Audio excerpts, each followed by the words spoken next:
For further analysis, let's bring in Chris Hahn, a political commentator, Democratic Party activist, and with me in the studio, Matt Schlapp, the chairman of the American Conservative Union. Matt, you've heard the tape, you've heard the commentary. Lanny Davis was on CNN he was just absolutely triumphant, saying, look, don't listen to me. Listen to the tape. Let your own ears be the judge. He said it about 15 times. And he's like, listen closely. Donald Trump saying cash. Now, I didn't hear it that way. Maybe some expert analysis will show something different. Even if it is true, it doesn't mean like from Dershowitz and Saul Weisenberg.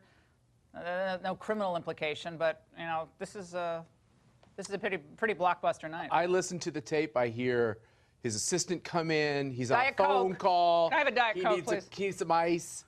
Then he's talking to Cohen, so it's a little it's kind of like not clear. But I would just say it seems like we're in the same spot we always were, which Donald Trump lived a very extravagant life in many ways, and everybody knew it because it was on the tabloid press in New York every night of the week. So the idea that this is a replay to a more detail about that life, I don't know how that's instructive on what's going on in the country today. I think in most voters, I think they'd come to the same conclusion. Chris Hahn, your reaction from the news tonight?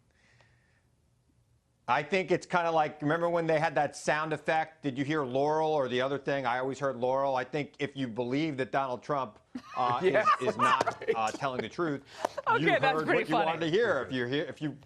Right? So, look, what I heard was the president acknowledging on tape that he did something that he has said many times before he didn't do. So I don't know if that's a crime or anything like that, but I do know that it shows that he lied. And there was a time in this country when a president lied about a sex scandal. It was a big story, and it's clearly a big story tonight. And I think it'll be a big story for a couple of days. So I think his Quinnipiac poll today is a bigger story. There was a significant drop there, and we'll see what happens. Well, Chris Cuomo actually raised this issue that Chris mentioned just now. Let's watch. They say that the president said, do not pay with cash, check, and that he was advising Cohen to do it all on the up and up because the president wanted to make sure that this was papered properly.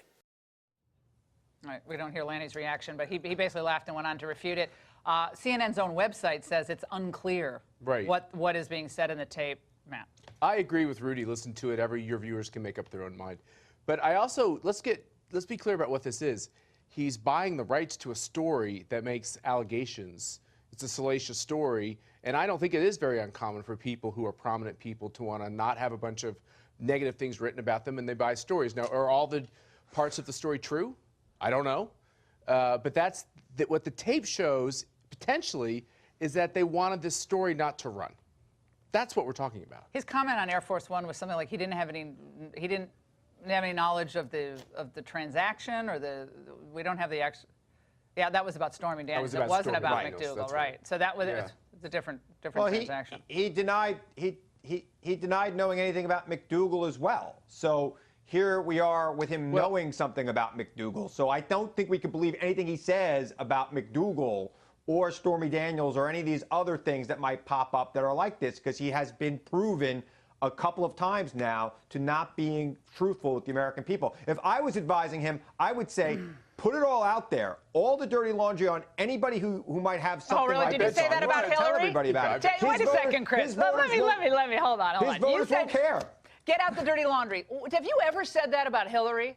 Have you ever said that about the Clintons? Get the dirty laundry. You'd have so much dirty laundry, there are not enough laundromats in Washington to clean it. I mean, come on. I advise. That is ridiculous. What politician does that? I advise everybody who's in any kind of scandal like this to just put it out there and let it all be out there, and then deal with it all at once. The drip, drip, drip, drip, drip gets to you eventually, and it will eventually get. I don't think it's gotten to the president yet, but it will eventually get to him. It always does. I think this is all baked in the cake before the election. This McDougal story dropped in the Wall Street Journal. He wins Ohio, Florida. I think nobody cares about this. That's my view. The problem when you're a 69-year-old billionaire, when you're a 69-year-old billionaire who's lived his life in the public, There are so many drips to all Yeah. of that life that I think that's actually a mistake. I think what he should Yeah. say is, I'm trying to fix the economy, kill ISIS, and you knew what I was when you picked me, and you wanted a fighter, and I'm fighting like hell for All you right, every day. interesting conversation. Yeah, Chris, I don't think you would have been. been so forgiving if it was a Democrat. Well, Chris, I think you make some good points, and Matt, you make better points. No, I'm just kidding. You're both great to have you on. Hey. I'm just teasing. Come on, laugh. Does providing permanent security clearance to someone like John Brennan